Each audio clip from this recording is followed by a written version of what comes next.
안녕하세요. 사연 읽어주는 남녀입니다. 오늘도 와주셔서 감사드리며 그럼 오늘의 사연 바로 소개해드리겠습니다. 제 하루 일과는 오후 2시에 시작합니다. 정확히 말하면 진짜 하루는 오전 5시에 시작하고 제 두 번째 일과가 오후 2시에 시작한다고 해야겠네요. 새벽에 일어나서는 집안일을 합니다. 음식도 하고 청소도 하면 오전 시간은 금세 훅 가버립니다. 남편을 출근시키고 빨래 좀 해서 널면 금방 점심시간이 되고 대충 혼자 점심 먹고는 바로 출근 준비를 합니다. 오후 2시 늦은 시간에 출근을 하지만 퇴근이 밤 10시가 넘기 때문에 사실 하루 3교대로 사는 기분이기는 해요. 저는 대형 입시학원에서 격리로 일을 하고 있습니다. 말이 격리지만 소위 진상 학부모가 오면 달래는 역할도 해야 하고 3, 3, 5 모여서 수업에 안 들어가고 노는 아이들이 있으면 타일러서 수업에 들여보내기도 해야 합니다. 학원비 미납을 하는 학부모에게 입금 요청을 하거나 막무가내로 환불 요청을 하는 분들을 설득하는 것도 제 일입니다. 그리고 입시학원의 특성상 늘 날이 서 있고 예민한 선생님들의 신경질을 받아내는 것도 어쩌다 보니 제 일이 되었죠. 제가 학원에서 이렇게 여러 가지 일을 도맡아 하게 된 것도 벌써 13년째입니다. 처음 2, 3년은 진짜 너무 힘들었어요. 내 또래의 아이들이 학원을 다니는데 나는 여기서 대학도 못 가고 일을 해야 한다는 사실이 슬프고 좌절스러웠지만 계속 스스로를 다스리며 일을 했습니다. 첫 해는 정말 괴롭더라고요. 대형 입시학원이다 보니 재수생반도 있는데 거기서 동창들 며칠 만났거든요. 네가 왜 여기서 일해? 뭐야, 대학 가자마자 아르바이트야? 야, 너도 진짜 독하다. 공부 잘하던 애는 아르바이트도 학원에서 하냐? 와, 내가 너였으면 대학 가서 1년은 책도 안 들여다보고 놀았을 것 같은데. 그때마다 저는 동창들의 부러움 반, 비아냥 반이 섞인 그 말에 그냥 멋쩍게 웃을 수밖에 없었습니다. 제가 대답 없이 웃기만 하니 그 아이들은 저를 잘난 척하고 거만한 사람으로 보고 더 이상 말도 걸지 않더라고요. 혼자 털어놓을 수 없는 속을 푸는 길은 딱 하나. 퇴근하고 1층에 있는 카페 구석진 자리에 앉아 책을 읽는 것뿐이었습니다. 진짜 닥치는 대로 책을 읽었어요. 책 속에는 제가 누리지 못한 모든 삶이 있었고 저는 그 삶을 대리체험하면서 위안을 받았습니다. 절대 흐를 것 같지 않았던 힘든 2, 3년이 지나고 나니 그 다음부터는 눈 깜짝할 사이에 세월이 지나버리더라고요. 저의 20대는 오롯이 그 입시학원에서 흘러갔고 제 나이 30 되던 해에 처음으로 번아웃을 겪었습니다. 일도 손에 안 잡히고 삶이 너무 서럽고 참 힘들더라고요. 하지만 그런 저를 또 일으킨 건 역시나 책이었습니다. 사람의 삶은 다양하고 그 다양함 속에 우리를 살게 하는 건 서로에 대한 이해와 존중 그리고 스스로를 단단하게 키우는 내면의 힘이라는 걸 책에서 계속 배웠거든요. 기댈 곳에 책뿐이다 보니 점점 더 1층 카페에서 책을 읽는 시간이 길어졌습니다. 퇴근 후 내내 책을 읽다가 가게 닫는다는 소리에 일어난 적도 셀 수 없이 많았죠. 그리고 그런 제게 어느 날 말을 건 남자가 있었습니다. 그 사람이 바로 지금의 제 남편이에요. 남편은 그 카페의 단골이었는데 수년 동안 제가 집중해서 책을 읽고 공부하는 모습을 보며 저렇게 성실하고 꾸준한 사람이 있다니라는 생각을 했대요. 저는 그저 돌파구 없는 삶을 어떻게든 잊어보려고 몰두했던 것뿐이었는데 그게 남편 눈에는 좋게만 보였다니 그것 또한 삶의 아이러니죠. 남편은 은근하게 하지만 지치지 않고 제게 구애를 했습니다. 삶이 팍팍해서 연애는 꿈도 꾸지 않았던 제게 남편의 구애는 신기하면서도 불편하면서도 설레는 묘한 것이었죠. 아무리 저를 찔러봐도 제가 미동도 없으니 남편이 취한 작전은 바로 공부였습니다. 명문대를 나와 외국계 회사에서 일을 하던 그 사람이 저한테 같이 스터디를 하자고 하더라고요. 좀 당황스러웠습니다. 아니, 수준 차이가 하늘과 땅일 텐데 제가 그 사람과 무슨 스터디를 하겠나 싶은 거예요. 그랬더니 남편이 그러더라고요. 자기는 책 읽을 시간이 없어서 책을 많이 못 읽는다며 자기한테 책 내용을 정리해서 알려달라는 거예요. 그러면 자기가 저한테 가르쳐 줄 수 있는 걸 가르쳐 주겠다나요? 그건 좀 혹하더라고요. 그래서 거의 매일 한두 시간씩 저는 그 사람에게서 이것저것 배우고 그 사람은 제게서 책에 대한 내용을 정리한 것을 듣기 시작했습니다. 그렇게 정이 들어 결혼까지 했죠. 물론 결혼까지 순탄하지는 않았습니다. 저희가 연애를 2년간 했는데 결혼을 하자는 말을 듣고서야 비로소 제가 일하는 학원의 원장님이 그의 아버지라는 사실을 알게 되었거든요. 제가 너무 놀라서 남편에게 헤어지자고 했습니다. 솔직히 그때는 원장님이 노해서 학원에서 날 쫓아내면 나 뭐 먹고 사나라는 생각이 더 먼저 들었어요. 그러자 남편이 펄쩍 뛰며 그러더라고요. 우리 아버지 처음부터 알고 계셨어. 당신 괜찮은 사람이라고. 진지하게 만날 거 아니면 애시당초 상처 주지 않게 만나지도 말라고 엄포 놓은 것도 아버지신걸. 우리 아버지 당신보다도 당신 걱정을 더 많이 하셨다고. 혹시 나랑 우리 아버지 관계 미리 알면 당신 일하는데 신경 쓰고 불편하다고 말하지 말라는 것도 아버지야. 사실 그 말을 듣고 깜짝 놀랐습니다. 평소 원장님이 저를 많이 아껴주시고 배려해 주시는 건 알고 있었지만 제가 아들과 사귀는 것까지 용인해 주실 줄은 몰랐거든요. 새삼 너무 감사하고 죄송하더라고요. 그런데 진짜 복병은 따로 있었습니다. 바로 시어머니였어요. 시어머니는 본인이 비록 지방대를 재수로 들어가 간신히 졸업한 사람임에도 불구하고 당신이 교육자 집안의 사모님이라는 자부심이 하늘을 찌르는 분이었습니다. 딱 제가 인사를 가자 첫 마디가 이거였거든요. 남사스러워서 진짜 우리 같은 교육자 집안에 고졸 며느리라니. 조상님들이 한탄하시겠어. 어휴. 엄마, 그게 무슨 말이에요? 예, 끼리끼리 논다고 했어. 결혼은 일륜지대사 집안을 왜 보겠니? 너 까놓고 말해서 네가 애를 낳아 학교를 보냈는데 애들끼리 지 엄마가 어디 학교 나왔는지 말 안 하겠니? 그럴 때 우리 엄마 어디 출신이다 말할 수 있는 건덕지는 만들어줘야 할 거 아냐. 엄마, 무슨 애들이 자기 엄마 학교 얘기를 해. 진짜 오버해서 그러지 좀 마세요. 아니, 남들 다 가는 대학을 왜 혼자 못 가고? 부모가 안 보내줬음. 지라도 알바하고 공부해서 야간이라도 갔어야지. 저건 게으른 거야. 아니면 자기 인생에 별 관심이 없든가. 어머님, 속상하신 거 충분히 이해해요. 하지만 제가 학교를 안 가고 싶어서 안 간 건 아니고 사정이 있었어요. 어이구, 사정 없는 사람 세상에 어딨니? 신문에 보면 단칸 새방에서 과외 한 번 안 하고 남들이 버린 문제집 주워다가 공부해서 대학 간 사람들 천지 삐까리더만. 어휴.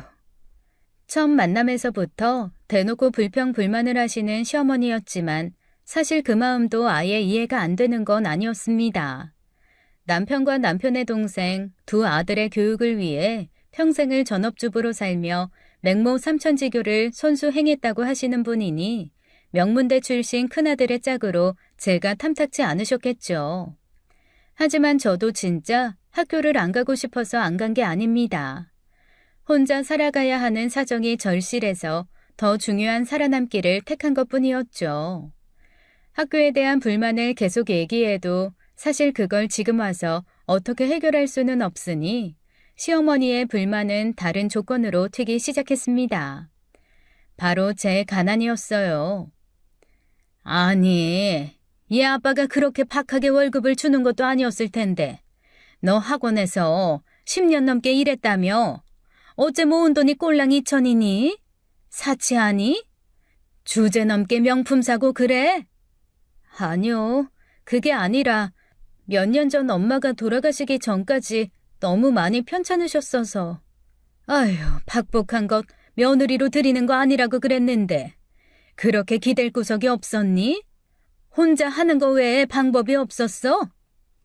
네, 친척도 없고 아버지는 너무 어렸을 때 떨어져서 기억이 안 나고 엄마가 진짜 약하셔서. 딸은 엄마 팔자 담는다던데. 저 박복한 거 들어와서 내 아들 팔자까지 막을까봐 그게 겁나네. 그래서 그 엄마 뒤치다꺼리 하느라 지금 그 돈밖에 못 모은 거야? 네, 죄송합니다. 시어머니가 하는 말은 가시처럼 아프고 날카로웠지만 그 말을 그대로 받아낼 수밖에 없었습니다. 제가 학원에서 일하면서 배운 가장 큰 태도 중 하나는 역지사지거든요. 이게 학부모님들이 조석 변하는 모습을 지켜보다 보니까 한 가지는 정확하게 알게 되더라고요. 사람이 자기가 처한 상황에 따라 진짜 말이 많이 바뀌는데 그때마다 어쩔 수 없이 진심이 된다는 거였죠. 즉 집신장수와 우산장수 두 아들을 둔 어머니는 비 오는 날도 맑은 날도 걱정인 게 이상한 게 아니라 정말로 두 마음 다 진심이라는 겁니다. 시어머니도 그럴 거라 생각했어요. 정말 번듯한 부잣집 며느리 충분히 드릴 수 있는데 제가 나타나 며느리가 되겠다고 하니 속상하시겠죠.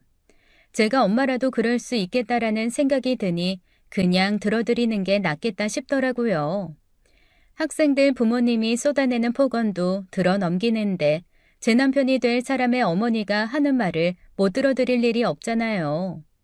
시어머니는 제가 무슨 말을 해도 죄인처럼 그냥 듣고 넘기고 죄송하다고 하니 그것도 꼴보기 싫으셨던 모양입니다. 하긴 제가 뭘 해도 싫으시겠죠. 결국 마지막에는 저를 남편 집안과 재산 때문에 몸던져 꼬신 파렴치한으로 몰고 가시더라고요. 그건 정말 제 스스로도 참기 힘들고 돌아가신 제 엄마한테도 미안한 말이라 그 말씀을 하셨을 때는 처음이자 마지막으로 반박을 좀 했습니다. 어머니, 그 말씀은 어머니 아들을 욕되게 하는 말이기도 해요. 제가 그런 의도를 가진 일도 없지만 서로 그랬다 하더라도 거기 넘어간 건 어머니 아들이니까요. 그러니 그런 말씀은 안 하셨으면 좋겠어요. 제가 여러모로 부족하지만 남편 마음 편하게 잘 살겠습니다. 아주 배운 거 없는 게 변명 안 하는 박사 졸업생 같이 하는구나. 내가 어이가 없어서. 그렇게 하나에서 10까지 다 마음에 안 들어 하셨던 어머니는 어쩔 수 없이 마지못해 결혼을 승낙하셨습니다. 사실 저를 받아들이셨다기보다는 남편의 고집을 꺾지 못했고 시아버지의 단호함을 이기지 못하신 거죠.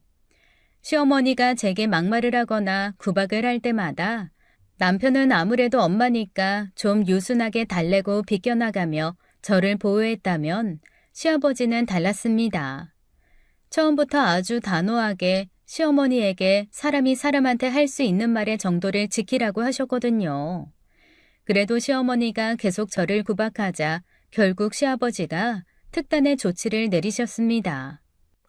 일단 우리 식구 되기로 하네, 야. 내 식구라고. 내 식구한테 험한 말 하는 거, 나는 못 봐줘. 당신이라고 해도 내가 용서 안 할 거니까 세기한테 말 함부로 하지 마. 아무리 시어머니라도 엄한 시아버지를 거스르는 것은 쉽지 않았는지 그 다음부터는 아주 애매하게 시아버지와 남편이 없을 때만 골라 제 속을 뒤집곤 하셨습니다. 제가 남편이나 시아버지에게 이르지 않는다는 것을 잘 알고 계신 거였죠. 집에 있을 때 시어머니가 절 뒤집는다면 학원에서 저를 뒤집는 건 바로 시동생이었습니다. 시어머니가 그렇게 자랑스러워하는 큰아들, 제 남편이 명문대 나와 좋은 회사 다니는 엘리트의 전형이라면 시동생은 그런 형보다 많이 못한 아우입니다.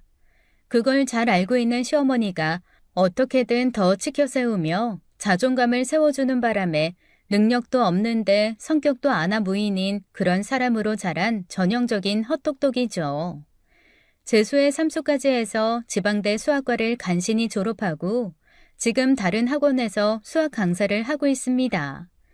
그런데 제가 진짜 어디 가서 말하기가 민망할 정도로 학생들에게 인기가 없어요.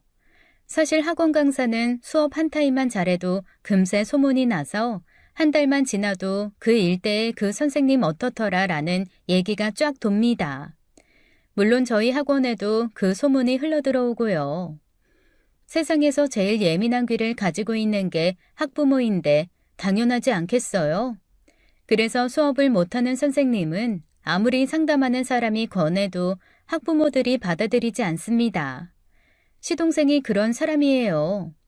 그런데 본인이 수업을 못해서 학생이 없다고는 생각 않고 그저 상담실이 제대로 학생을 배치하지 않아서 학생이 없다고 생각하는 핑계쟁이인 거죠.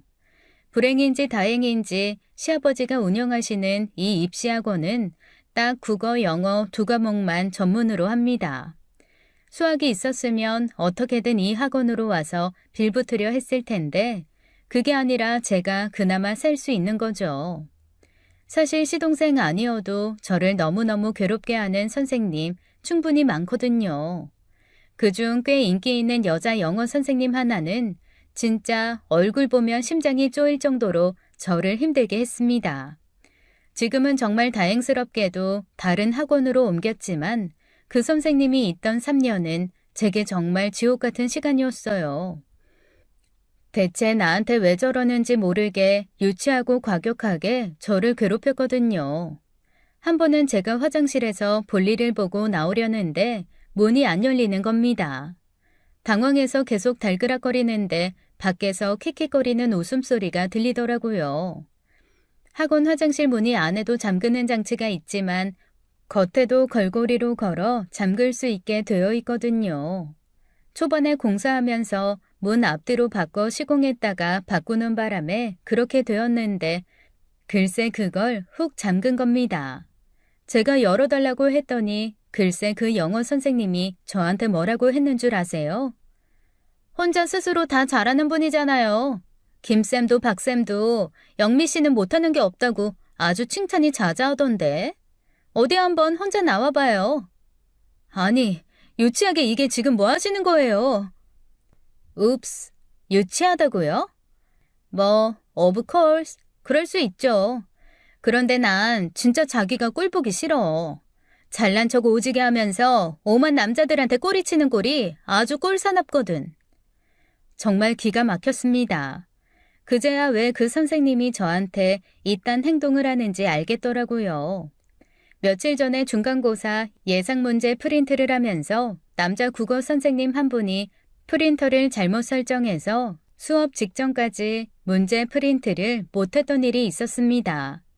제가 그걸 도와드려서 진짜 수업 1분 전에 해결을 해드렸는데 그게 고마웠는지 저한테 쉬는 시간에 케이크랑 커피를 사서 갖다 주시더라고요. 그걸 보고 세모눈을 뜨다가 저한테 USB를 휙 던지며 프린트 좀 해달라고 하는데 그 남자 국어 선생님이 바른 소리를 하셨거든요.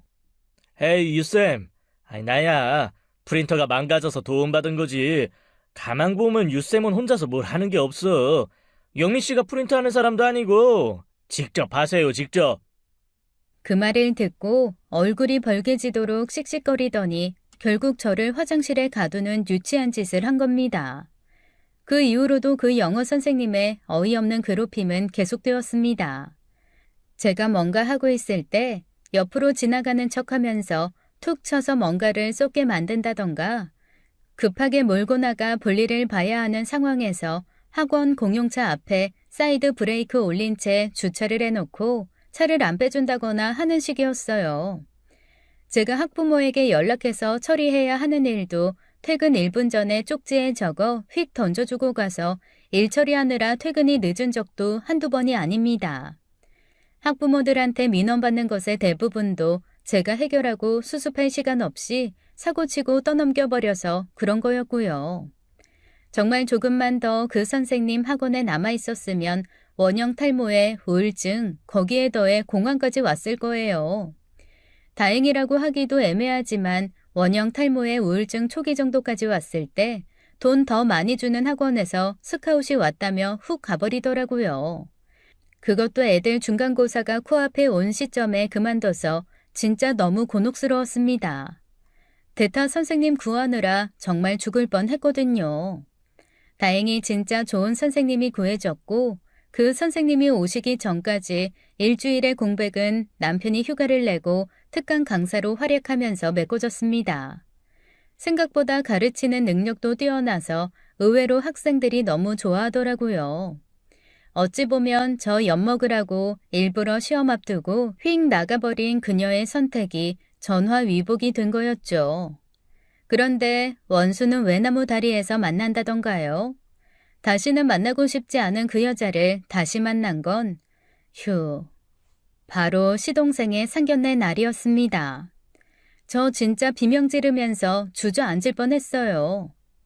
어머, 진짜 의외다. 자기야, 왜 자기 형수가 저 사람이라는 거 말 안 했어? 뭐 중요한 사람이라고 말해. 그냥 여기서 보고 알면 되는 거지. 세상에, 세상 고결한 척 책 읽으면서 얌전 떨더니 생각보다 계산적이시네요. 우리 경리 언니. 경리 언니? 돈 다루고 뭐 그랬던 게 아주 도움이 안 되지는 않았나 봐. 딱 계산해서 어떻게 시아주버님을 꼬셨는지 모르겠지만 내가 들어온 이상 그쪽 마음대로 좌지우지 되지는 않을 거야. 각오해. 그 순간 남편과 시부모님이 나타나지 않았으면 아마 저도 참지 못하고 한마디 쏘아 붙였겠지만 하필 그때 남편과 시부모님이 들어오시더라고요. 그런데 그 셋이 들어오자 동서 태도가 확 변했습니다. 저 여기서 이렇게 반가운 얼굴 만날 줄 몰랐어요. 제가 아버님 학원에서 일할 때 진짜 허드렛 일 열심히 하시는 분이라 인상이 깊었거든요. 어머, 그랬니? 뭐라도 열심히 한다니 다행이다. 너한테 뭐 피해준 건 없었고? 아니에요, 어머님. 일머리 없는 사람들이랑 제가 워낙 일을 많이 해봐서 어지간한 건 그냥 제가 이해하고 넘어가고 저도 그래요. 그래. 네가 힘든 게 많았겠어. 나도 잘 알지. 하긴 공부머리 없는데 일머리는 있겠니? 시아버지가 아마 무서운 눈으로 시어머니를 보지 않았으면 그 둘은 상견례 자리가 끝날 때까지 저를 구박하지 않았을까 싶어요. 다행히 시아버지 무서워서 시어머니도 더 이상 뭐라 말씀은 안 하시고 동서도 싹 꼬리 내리고 시어머니한테 애교만 부리더라고요. 미리 예상은 했지만 시어머니의 차별은 참 도드라지고 확고했습니다. 가족들 모임 때문에 어머님 집에 갈 때 항상 그 앞에 있는 마트에서 과일이나 고기 같은 걸 사가곤 합니다. 마트에서 파는 거 사실 다 똑같잖아요. 그리고 같은 마트에서 파는 제품이 뭐가 더 좋고 뭐가 더 나쁘고 그런 거 없지 않겠습니까? 조금 더 신선한 거를 고를 수는 있겠죠. 하지만 품질 차이가 확 난리는 없는데 어머님은 항상 똑같은 마트에서 골라 들고 온 게 뻔한 과일을 보고도 저와 동서를 비교하며 저를 깎아내리셨습니다. 아유, 과일 보는 눈도 우리 둘째는 어쩜 이렇게 높은지 모르겠네.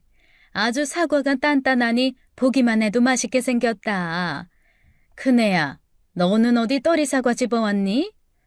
아니, 사과들이 다 왜 이렇게 애들이 상태가 애매하냐?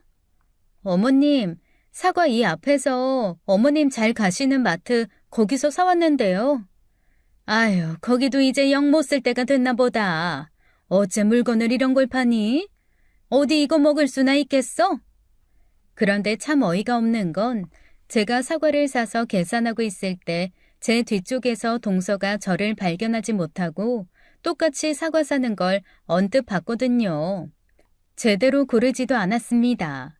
뭐가 귀찮았는지 그냥 제일 위에 있는 거 덥석 집어들길래 얼른 제가 계산하고 먼저 나왔거든요.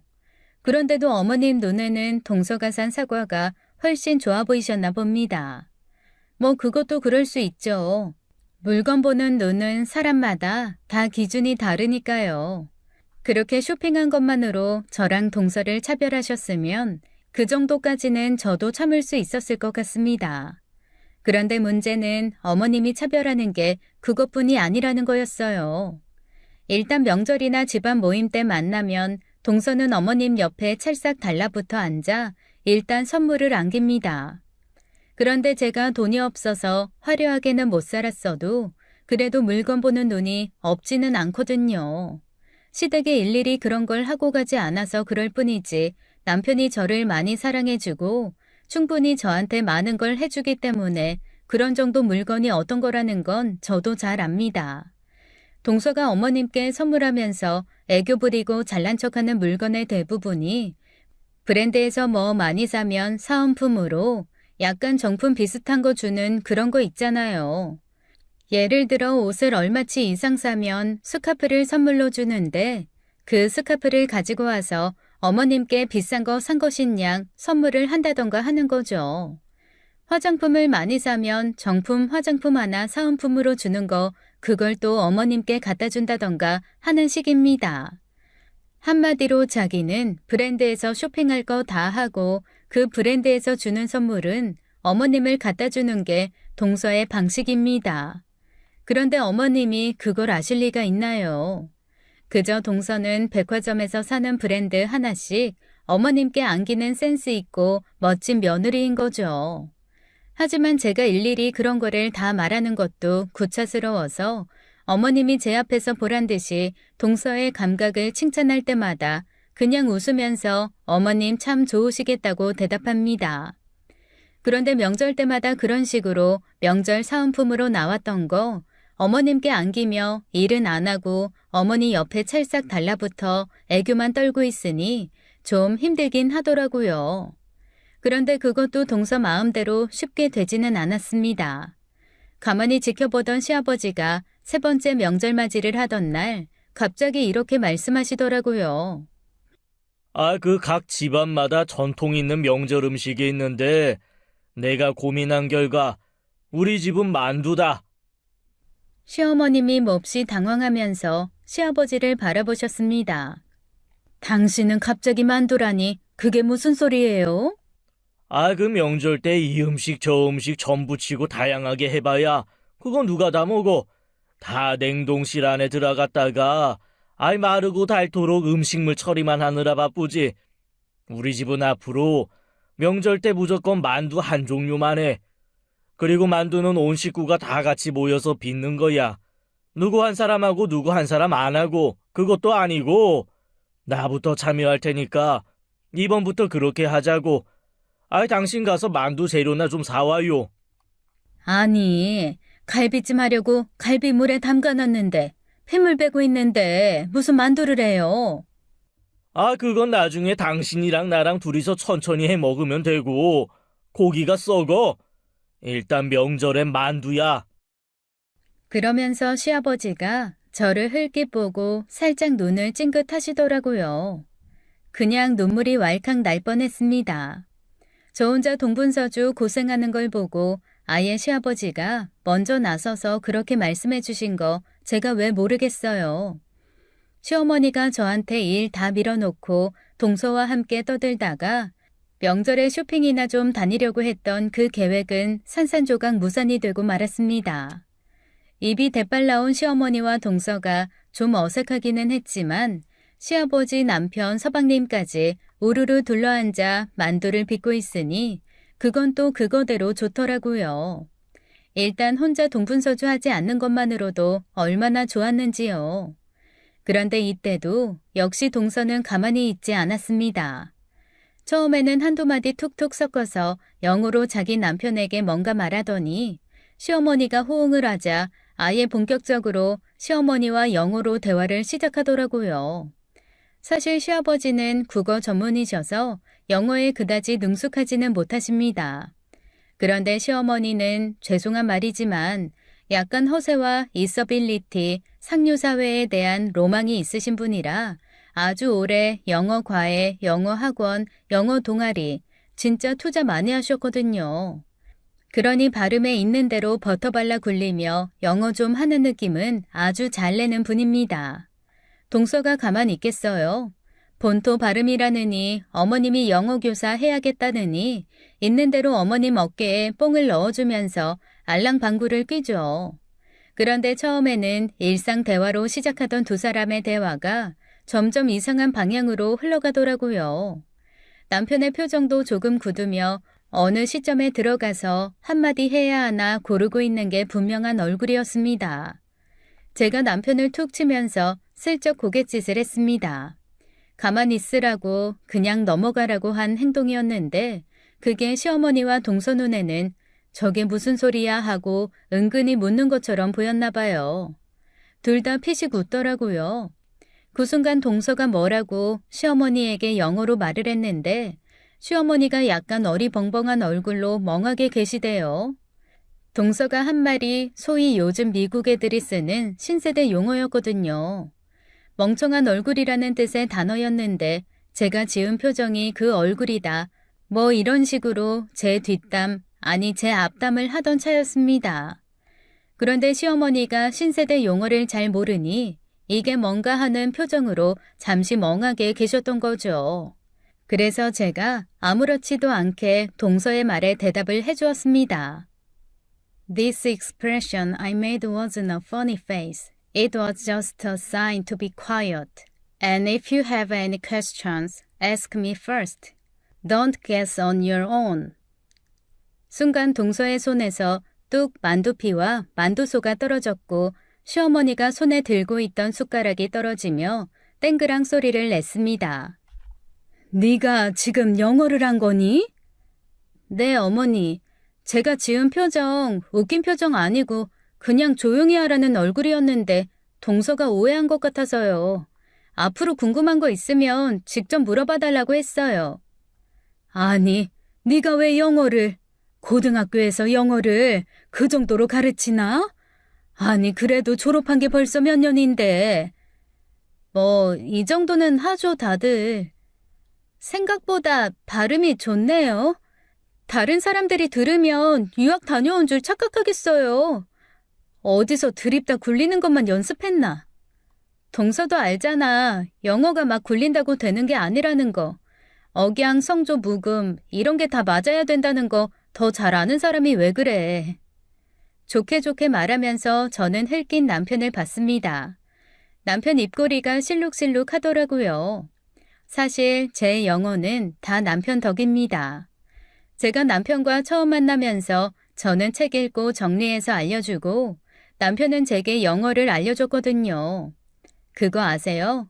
외국어가 가장 빨리 느는 방법은 그 언어를 쓰는 사람과 연애를 하는 거라는 사실. 남편과 연애하면서 저희는 될 수 있으면 영어로 대화하는 데이트를 했습니다. 남편이 그래야 빨리 는다고 자꾸 저한테 영어를 쓰게끔 했거든요. 처음에는 하고 싶은 얘기도 다 못하고 속이 터져서 만날 때마다 스트레스였는데 이게 몇 달 지나고 나니 제 영어 실력이 확 늘어있는 거 있죠? 그때부터 신이 나서 혼자 공부하면서 지금까지도 남편과는 일정 시간 이상은 영어로 대화합니다. 매주 2-3시간은 최신 트렌드 용어 공부하면서 그걸 가지고 영어로 토론하기도 하고요. 하지만 시어머니와 동서가 그걸 알 리가 없죠. 두 사람은 똥 씹은 표정이 되고 시아버지는 파한 대소를 하기 시작하셨습니다. 이야, 이거 홍보 문구로 쓰고 싶다. 보라 구경학원 격리 10년이면 영어 원어민처럼 한다. 이 서당계 3년보다 훨씬 임팩트 있는 문구 아니냐. 우리 큰며느리 아주 한방이 있어. 제대로 큰 한방이 있다고. 그날 시어머니와 동서는 단 한마디도 더 하지 않았습니다. 침묵 속에 먹는 만둣국이 얼마나 맛있던지요.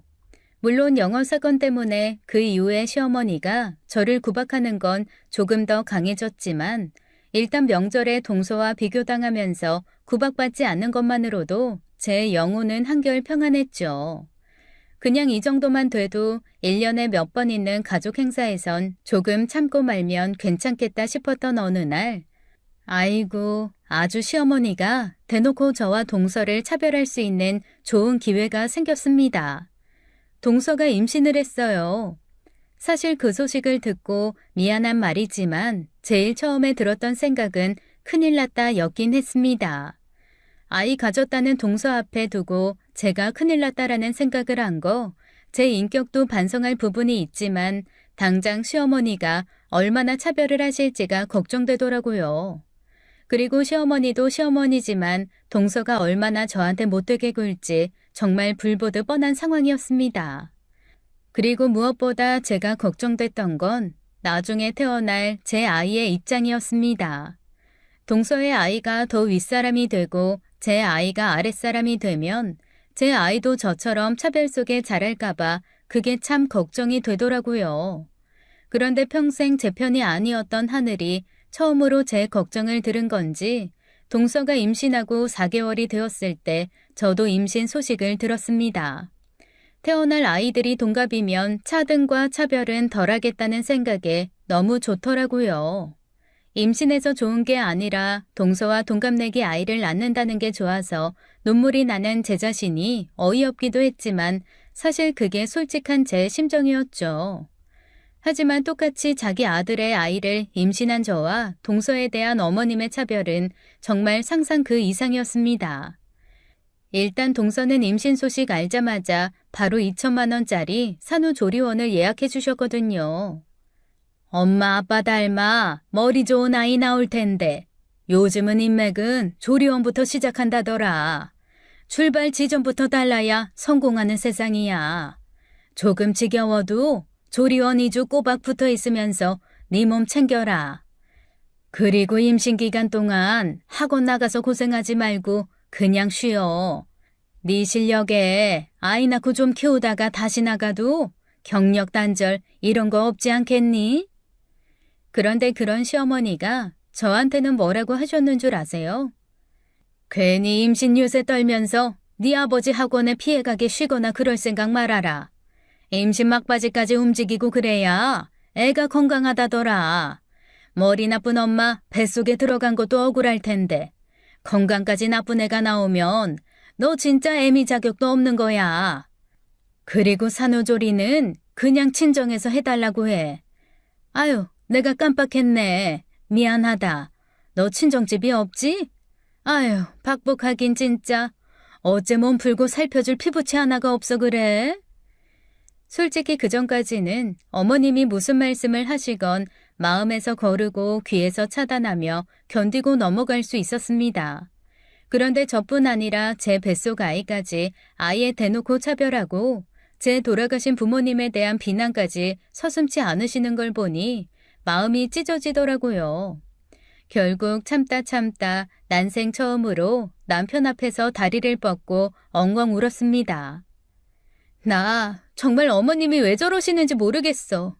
내가 고등학교밖에 안 나온 게 그렇게 속상하신 걸까? 나 지금부터라도 그럼 진짜 대학 가? 아니면 내가 친정 없는 거, 기댈 곳 없는 거, 그게 어머님한텐 그렇게 화나시는 일일까? 내가 지금이라도 예단 예물 다 챙겨서 동서처럼 어머님 품에 안겨드리면 좀 덜 하실까? 나 정말 어머님이 왜 이러시는지 진짜로 모르겠어. 내가 그렇게 밉상이야? 금쪽 같은 큰아들 정말로 내가 나쁜 마음 먹고 꼬셨다고 생각하시는 거야? 제가 한풀이 하듯 쏟아내는 말을 들으며 남편이 착잡한 얼굴이 되더라고요. 그리고 정말 놀랄만한 얘기를 저한테 털어놓았습니다. 엄마가 저러시는 거 다 나 때문이야. 이건 또 대체 무슨 소린가 싶더라고요. 왜 당신 때문이야? 금쪽 같은 아들이잖아, 당신. 아니, 금쪽 같은 아들이 아니고 금쪽 같은 당신 아들. 늘 비교당하게 만드는 똥 같은 아들이 바로 나거든. 순간 또 이건 무슨 소리인가 싶어 판단이 되지 않아 어리둥절했습니다. 나 우리 엄마가 낳은 아들 아니야. 아빠가 재혼하신 거고 우리 엄마가 직접 낳은 아들은 내 동생 하나야.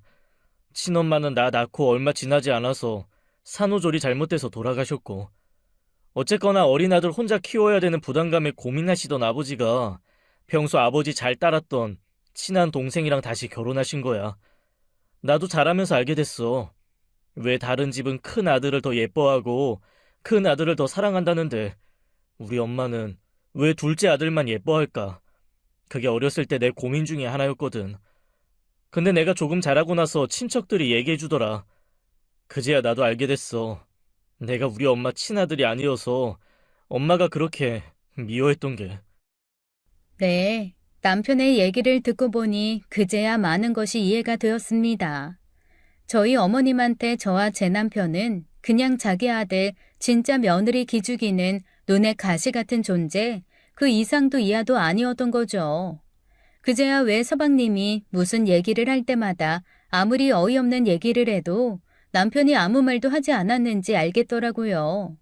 그리고 어머님이 왜 수시로 남편에게 너는 맨날 동생 기나 죽이지 동생한테 뭐 제대로 해주는 거 있냐고 한마디씩 미운 소리 하실 때마다 남편이 그냥 얌전하게 듣고 넘어갔는지 그제야 전부 이해가 되었습니다. 제가 눈물을 그치고 남편을 꼭 끌어안았어요. 당신 정말 많이 힘들었겠다. 나한테라도 얘기하지 그랬어. 그러면 내가 이렇게 당신 마음 아프게 이런 얘기 꺼내지도 않았을 텐데. 아니야, 내가 미안해. 나도 진작 말을 했어야 하는데 그냥 타이밍을 놓치기도 했고 굳이 당신한테까지 얘기할 필요 없지 않았나라는 생각을 했어. 그런데 언젠가부터 나도 그 생각을 했어. 엄마가 내가 마음에 안 드는데 나한테 느끼는 감정을 제대로 풀지 못해서 그걸 당신한테 푸는 게 아닌가 하고. 남편의 얘기를 듣고 나니 참 시어머니도 불쌍한 사람이다 싶은 생각이 들었습니다. 평생 자기가 만든 비교의 감옥에서 혼자 전전긍긍하면서 살아오고 있는 거잖아요. 그냥 앞으로는 시어머니가 어떤 미운 행동을 하더라도 그냥 불쌍한 노인네구나 하면서 넘어가야지라는 생각을 하고 있던 어느 날 저한테는 청천벽력 같은 일이 벌어졌습니다. 시아버지가 쓰러지신 거였어요. 참 사람이 느낌이라는 게 이상하죠. 제가 오후 2시쯤에 출근하는 게 일반적인 일인데 어쩐지 그날따라 남편이 출근하는 길에 같이 나가서 그렇게 학원이 가고 싶은 거예요. 그냥 이것저것 책 보고 준비하는 거 학원에서 해야겠다라는 마음이 아침부터 너무 강하게 올라오더라고요. 그렇게 제 평생 정말 처음으로 아침 9시 전에 학원 문을 열었습니다. 그리고 거기서 저는 쓰러져 있는 아버님을 발견했어요. 제가 얼마나 놀랐는지 모릅니다. 얼른 119에 전화를 하고 아버님을 병원으로 옮겼어요. CCTV를 확인하니 8시 45분쯤 아버님이 학원 사무실에서 나오시다가 비틀비틀하며 쓰러지셨더라고요. 제가 아버님을 딱 쓰러진 지 7분 만에 발견한 거였습니다. 병원에서는 조금만 더 늦었으면 골든타임을 지났을 거라며 저한테 정말 며느님이 아버님 살린 거라고 하더라고요. 너무 놀라기도 하고 어쨌든 아버님이 사실 수 있다는 사실에 너무 감사하기도 해서 그 자리에서 저도 모르게 또 펑펑 울어버렸습니다. 그런데 뒤늦게 소식 듣고 달려온 동서와 서방님 그리고 시어머니가 멀뚱멀뚱 저를 보다가 동서가 저한테 다가와 이렇게 속삭이더라고요. 그렇게 연기해봐야 진심 아닌 거 다 드러나거든요. 어차피 아버님 쓰러지셔서 그렇게 연기하는 거 알아채지도 못하시니까 작작하시죠. 뭔가 반박할 힘이라도 있어야 제가 한마디 할 텐데 아버님 병원에 옮기고 심장 떨리게 결과 기다리느라 도저히 그 말 같지도 않은 말까지 반박할 여력은 없더라고요. 아버님은 정말 다행스럽게도 무사히 퇴원하실 수 있었습니다.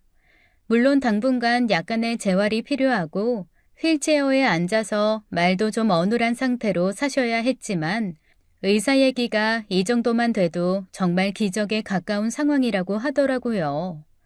재활 잘하면 완벽하게 정상은 아니더라도 어느 정도 일상생활이 가능한 상태까지는 될 거라는 얘기에 얼마나 안도감이 들었는지. 하지만 문제는 아버님이 운영하시던 학원이었습니다. 아버님이 원장님이긴 했지만 수업을 딱히 하신 건 아니었어요. 그래도 학원 운영에 얼마나 많은 시간과 공이 들어가는지 운영해보지 않은 사람은 모릅니다. 원장이 맨날 가만히 앉아서 선생님들 관리만 한다고 생각하지만 사실 전체적인 트렌드도 좀 분석하고 학원생들한테 어떤 문제를 어떻게 줄지, 어떤 프로그램으로 학원을 꾸릴지 그런 거를 고민하고 결정하는 건 다 원장의 몫입니다. 그런데 아버님이 그걸 하지 못하게 되셨으니 당장 다가올 기말고사부터 걱정이 되기 시작하더라고요. 그런데 그 순간 정말 어이없는 상황이 하나 더 발생하게 되었습니다. 서방님과 동서가 정말 큰 인심이나 쓴다는 듯 앞으로 나서더니 본인들이 학원을 운영하겠다고 하는 거예요. 사실 좀 놀랐습니다. 물론 서방님도 동서도 학원에서 잔뼈가 굵기는 하죠. 하지만 둘 다 강의를 할 줄 아는 거지 운영을 할 줄 아는 건 아니니까요. 학원 운영과 강의는 정말 다른 영역이거든요. 두 사람이 그렇게 나서자 어머님이 반색을 하며 그들의 편을 들더라고요. 아유, 이제 살았네. 여보, 그래도 아들 며느리가 똘똘하게 학원에서 일하던 경력이 있는 애들이니 이럴 때 도움되고 얼마나 좋아요, 그래. 이참에 애들한테 맡기고 당신은 은퇴해서 그냥 나랑 건강이나 지키며 삽시다. 근데 아버님의 표정이 뭔가 애매했습니다. 그리고 가만히 동서를 쏘아보시다가 서방님을 바라보시더라고요. 그리고는 아주 천천히 이렇게 말씀하셨습니다. 자식한테 다 기회를 공평하게 줘야지. 큰애 너는 어떻게 생각하냐? 저요? 아버지, 저는 학원 일 아는 게 없는데요. 집사람이야 워낙 오래 경영에 관여했으니 베테랑이지만 저는 지금 회사에서 하는 일이 더 적성에 맞고 좋습니다. 베테랑은 무슨 자리 지키고 앉아있으면 베테랑인가? 허이구. 아버지, 저 못 믿으세요? 아니, 저를 못 믿으면 아버지 아래서 일했던 이 사람을 믿으셔야죠. 그래서 못 믿는 거야. 낼름 돈백 더 준다고 학원 옮기고 대타도 안 구하고 도망간 강사. 내가 잊을 줄 아냐? 시아버지 말에 동서가 진짜 드물게 얼굴이 빨개졌습니다. 자기도 저지른 일이 기억난 거겠죠. 아이고, 이 양반 진짜 뒤끝 있네. 어릴 때 잠깐 실수로 그럴 수도 있지. 그거 하나 가지고 7층짜리 큰 학원을 맡긴다 못 맡긴다 판단을 해요? 어쨌건 학원 운영하려면 상식도 있고 학습 능력도 있어야 하니 테스트에서 결정할 거야. 큰애 부부랑 둘째 부부 시합해라. 내가 내는 시험 문제를 푸는 사람에게 학원 증여할 거야. 순간 저희 부부와 동서 부부 모두가 약간 멍한 얼굴이 되었습니다. 시어머니가 이거는 생각지도 못했던 말이라는 듯 눈이 동그래져서 시아버지에게 묻더라고요. 아니, 큰 며느리 얘는 거기서 학원비나 받아서 카드나 긁어주는 앤데 얘가 무슨 운영을 알아요? 그리고 큰애는 지금 회사 잘 다니는 애가 학원을 맡겠어요? 아니, 당신도 참 이상하네. 둘째 애가 지금 자기가 잘 다니던 학원 그만두고 자기 아버지 학원 맡아서 운영하겠다고 하면 그래, 내 후계자가 나타나서 좋구나 하고 맡기면 되지. 그걸 보고 애들을 경합을 붙여요? 당신도 참 짓궂네요. 둘째 애한테 물려주고 싶으면 그렇다고 하지. 게임도 안 되는 시합 붙여서 굳이 첫째를 뭉개고 줘야겠어요? 허이구. 하지만 아버님은 요지부동이었습니다. 무조건 아버님이 낸 문제를 제대로 풀어내는 사람에게 학원을 주겠다는 거였죠. 사실 저는 아버님 학원에 대한 마음이 전혀 없었습니다. 그저 아버님이 다시 건강해져서 학원을 운영하시는 게 가장 좋은 일이라고 생각하고 있었기 때문에 굳이 시합까지 해서 학원을 제 손에 넣을 생각은 없었죠. 그런데 대놓고 제가 질 거라고 생각하는 시어머니를 보니 뭔가 오래전 묻어두었던 경쟁 심리, 승부욕이 불타올랐어요. 부부 중 하나만 참여해. 2대2는 복잡하니까. 에이, 당연히 그러면 저는 집사람이 나가야지. 명문대 출신에 나름 영어 인기 강사님이신데. 그러면 저도 집사람 내보냅니다. 이 사람 저 믿어요. 아이고, 아주 대놓고 포기 선언이네. 그래, 차라리 그게 낫다. 어차피 정해진 결과 네 아빠 마음이라도 편하게 참여의 의의를 둬라. 준비 기간은 한 달이고 과목은 국영수야. 범위는 굳이 정하지 않을 테니 알아서들 한번 찾아서 공부해봐. 사실 한 달이라는 준비 기간이 있었지만 범위가 없는 시험이었기에 딱히 준비할 건 없었습니다. 얘기 들어보니 동서는 공부하겠다고 서방님을 졸라서 한 달간 호텔로 책 사들고 들어갔다고 하더라고요. 저는 어차피 한 달 공부 하나 안 하나 비슷하지 않겠나 싶어 남편과 둘이 하던 영어 공부 계속하고 수학은 머리 굳지 않게 기본 문제집만 하루 1시간 풀어봤습니다. 국어는 따로 공부할 엄두가 나지 않아 보던 신문이나 책만 계속 열심히 봤죠. 그리고 시아버지 재활병원을 그냥 열심히 모시고 다녔습니다. 너, 네 아버지 옆에 붙어 있으면서 문제라도 좀 알아내려는 꼼수인가 본데? 네 시아버지가 까다롭긴 해도 그런 사람은 아닌 거 알지? 네, 알아요, 어머니. 걱정하지 마세요. 당신은 날 뭘로 보고 문제 절대 유출 금지야. 자기 편하게 나 데리고 병원 다니는 며느리한테 고맙다고는 못할 망정. 아니, 문제 푸는 거 포기하고 저러는 건 그렇다 쳐도 그러면 아예 기권해서 둘째 마음이나 편하게 해주지. 아휴, 마음 씀씀이 하고는. 시어머니의 구박과 가끔 날아오는 동서의 비아냥거리는 문자를 몇 번 무시하고 났더니 금세 한 달이 지나더라고요. 그렇게 저는 별다른 준비 없이 시험에 임했습니다.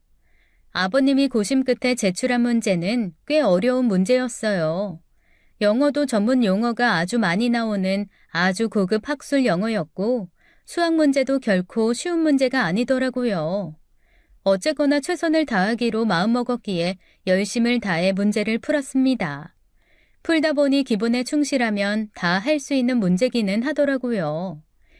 그걸 이리저리 꼬아놓았을 뿐 사실은 아주 간단한 것들이어서 한번 실마리가 풀리니 술술 해결이 되었습니다. 결과는 네, 저의 승리였어요.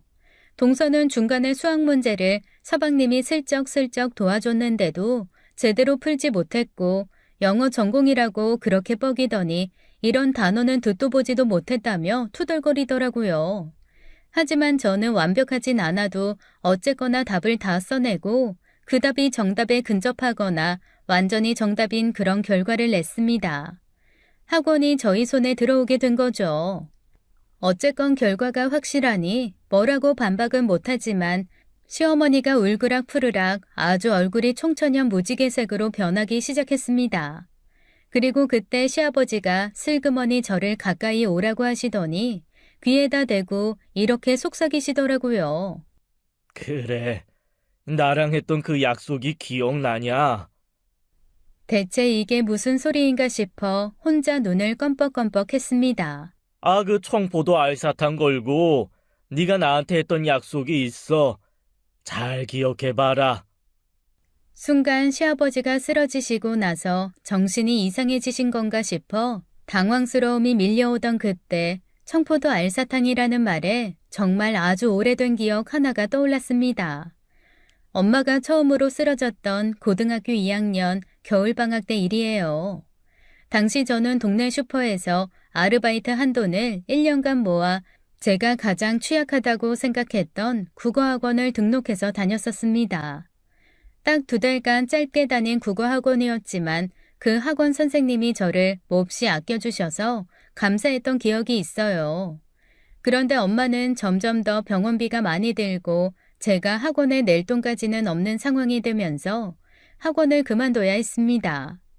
결정적으로 아픈 몸을 이끌고 시장에 나와 장사를 하다가 진상 손님에게 된통 당하는 엄마를 보며 학원은 사치라는 생각에 펑펑 울었거든요. 그런데 학원을 그만둘 때 선생님이 그러시더라고요. 그러지 말고 내가 돈 안 받을 테니까 와서 공부라도 해. 그리고 네가 나중에 훌륭한 사람 돼서 나한테 갚아주면 되잖아. 당시에 살짝 혹하기는 했지만 제 마음속 여유가 그렇지 못했습니다. 어떡하든 아르바이트를 하나 더 늘리고 돈을 벌어야 엄마 병원비를 댈 수 있었으니까요. 그렇게 학원 선생님의 제안을 거절하고 아르바이트를 하고 돈을 벌었습니다. 그러다 수능이 다가왔죠. 착잡하더라고요. 과연 시험을 잘 봐야 하느냐도 모르겠고 잘 본다 한들 내가 뭘 할 수 있을까도 막막했습니다. 솔직히 시험을 잘 보고 원서를 쓰더라도 그 원서비를 댈 수 있을까라는 생각이었으니까요. 혼자 이런저런 생각을 하며 정처 없이 걷다 보니 저도 모르게 그 학원 앞에 가 있더라고요. 환하게 불이 켜진 학원 건물, 그 안에서 수능 막바지 준비에 여념이 없는 친구들을 보는데 갑자기 또 막 눈물이 쏟아지는 겁니다. 그때 결심했어요. 저 아이들과 나는 사는 방향이 다르니 수능은 미련조차 남지 않게 망쳐버리기로 말이죠. 그 결심으로 뒤돌아서던 그때 누군가가 저를 잡았습니다. 그 선생님이었어요. 선생님은 제 얼굴을 가만히 보다가 주머니에서 10,000원짜리 7장을 꺼내 제게 건네줬습니다. 내가 지금 가진 현금이 이것뿐이야. 수능 전에는 기름진 거 미역국 먹으면 안 되는 거 알지? 학교 앞에 아침 일찍 여는 김밥집 있으니까 김밥에 어묵이라도 꼭 싸가고, 어? 저 이거 안 받을래요, 선생님. 그냥 주는 거 아니야. 잠깐만, 너 주머니에 그거 사탕이야? 그러면서 선생님은 제 주머니에 있던 청포도 알사탕을 하나 가져가시며 이렇게 말씀하셨습니다. 이게 담보야. 대신 너 이 다음에 내가 네 도움이 꼭 필요할 때 두말 않고 도와줘야 한다. 이게 담보야. 알았지? 그 말에 그렇게 하겠다고 약속하며 펑펑 눈물을 쏟았던 그날, 그 저녁의 풍경이 고스란히 떠오르더라고요. 설마 그때 그 선생님이 아버님이셨어요? 내가 믿지는 투자는 안 하는 사람이야. 난 네가 처음 우리 학원에 취직하겠다고 왔을 때부터 알아봤는데 아이 넌 날 못 알아보더라. 하긴 한 달 배운 학원 선생님을 어떻게 기억하겠냐마는 여튼 그때 빚진 거 갚아. 7만 원.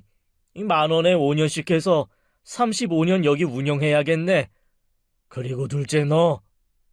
시아버지는 온화하게 제 어깨를 두드려 주시다가 갑자기 단호한 얼굴로 서방님과 동서를 쏘아보셨습니다. 둘째 너. 우리 학원을 네가 왜 그렇게 후다닥 그만뒀는지 내가 몰라서 그냥 둔 줄 알아?